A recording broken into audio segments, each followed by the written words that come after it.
एक दिन गौतम बुद्ध ने एक दुखी व्यक्ति को देखा। व्यक्ति बुद्ध के चरणों में गिरकर अपने दुख दूर करने का उपाय जानना चाहता था। गौतम बुद्ध ने उस व्यक्ति को अपने पास बैठाया और बोले, तुम व्यर्थ में चिंतित हो रहे हो। सुख दुख हमेशा नहीं रहते। मैं तुम्हें एक कथा सुनाता हूँ, ध्यान से सुनो। किसी नगर में एक सेठ रहता था। वह बड़ा ही उदार परोपकारी था। उसके दरवाजे पर जो भी आता था वह उसे खाली हाथ नहीं जाने देता था और दिल खोलकर उसकी मदद करता था।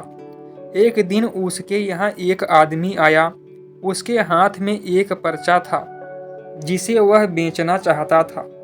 उसके पर्चे पर लिखा था, सदा ना रहे। इस पर्चे को कौन खरीदता, लेकिन सेठ ने उसे तत्काल खरीद लिया और अपनी पगड़ी के एक छोर में बांध लिया।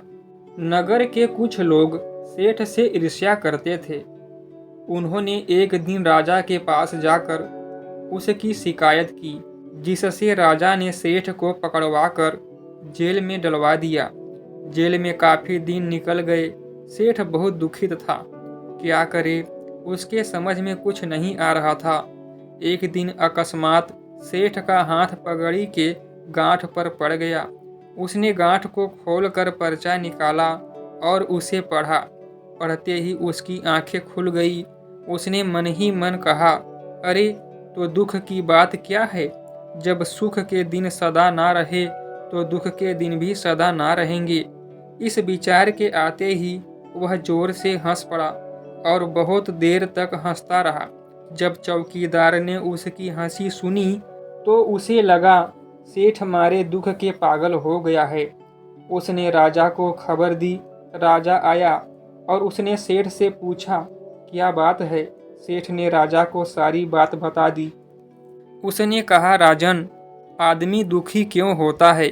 सुख दुख के दिन तो सदा बदलते रहते हैं। सुख और दुख तो जीवन के दो पहलू हैं। यदि आज सुख है तो हो सकता है कल हमें दुख का मुंह भी देखना पड़े। यह सुनकर राजा को बोध हो गया। उसने सेठ को जेल से निकलवाकर उसके घर भिजवा दिया। सेठ आनंद से रहने लगा, क्योंकि उसे ज्ञात हो गया था कि सुख के साथ साथ दुख के दिन भी सदा नहीं रहते। बुद्ध के मुंह से यह कथा सुनकर उस व्यक्ति के मन का बोझ हल्का हो गया। उसने गौतम बुद्ध का आशीर्वाद लिया और अपने घर की ओर चल पड़ा।